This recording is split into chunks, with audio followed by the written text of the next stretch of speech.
Hello বন্ধুরা, welcome to my channel নমিতার রান্নাঘর। আজ আমি তোমাদের ঝিঙে কুমড়ো দিয়ে আমি একটা রেসিপি শেয়ার করব। ঝিঙে নানা রকম রেসিপি তোমরা খেয়েছো, আমি একটা বাঙালদের রান্না শেয়ার করব। এটা আমার শাশুড়ি মায়ের থেকে শেখা। এটা বানানোর জন্য আমি নিয়েছি ঝিঙে কেটে নিয়েছি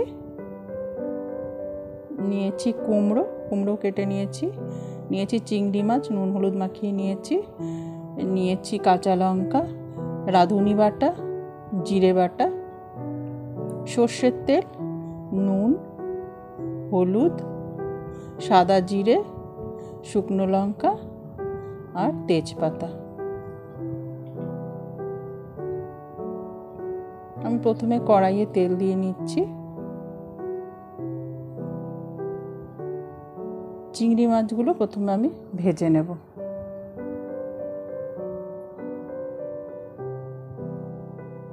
চিংড়ি দিয়ে ঝিঙে কুমড়ো ঘন্ট বানাবো আমি আজকে।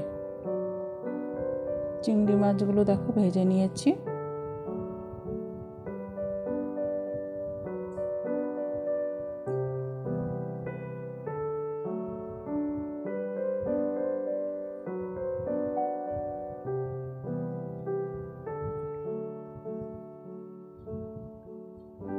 এবারে আমি কড়াইয়ে একটু তেল দিয়ে শুকনো লঙ্কা ফোড়ন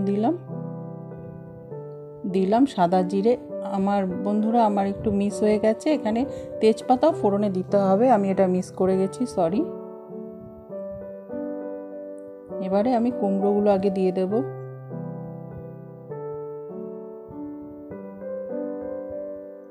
কেন কি ঝিঙে তাড়াতাড়ি সেদ্ধ হয়ে যাবে। কুমড়োগুলো দিয়ে ভালো করে নেড়ে চেড়ে নিচ্ছি।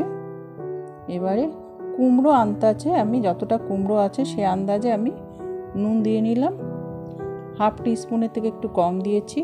হলুদ দিয়ে দিলাম,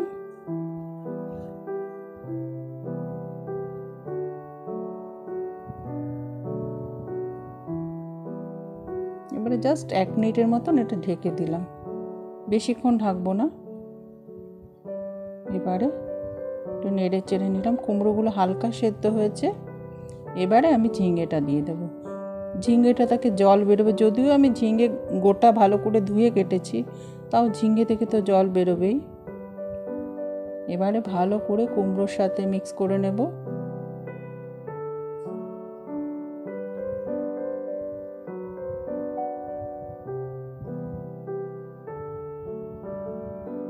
দিয়ে দিচ্ছি কাঁচা লঙ্কা,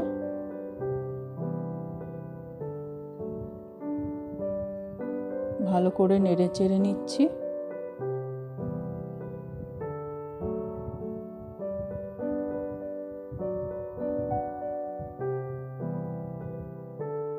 এবারে আবার 1 মিনিটের মতো একটু ঢেকে দেব।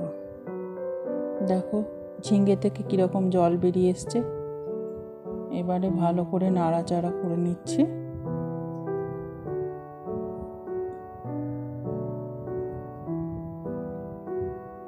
যেহেতু ঝিঙেটা দিয়েছি, আমি কিন্তু কুমড়োর আন্দাজে নুন দিয়েছিলাম, এই জন্য ঝিঙেটা যেহেতু দিয়েছি আমি আর একটু নুন দিয়ে দিলাম আর অল্প করে হলুদ দিয়ে দিলাম।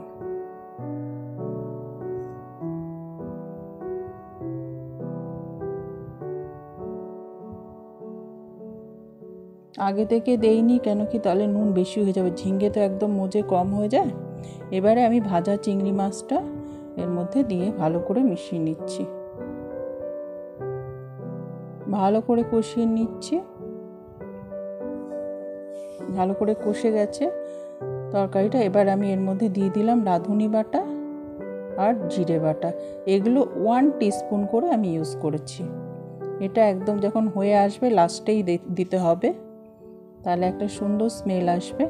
এবার এটা ভালো করে নেড়ে চেড়ে মিশিয়ে নিচ্ছি। আমার চিংড়ি মাছ দিয়ে ঝিঙে কুমড়ো ঘন্ট রেডি। বন্ধুরা, তোমরা এটা একবার ট্রাই করে দেখতে পারো। তোমাদের যদি আমার রেসিপিটা ভালো লেগে থাকে তোমরা লাইক করো, শেয়ার করো আর আমার চ্যানেলটা সাবস্ক্রাইব করে আমার পাশে থেকো। তোমরা সবাই খুব ভালো থেকো।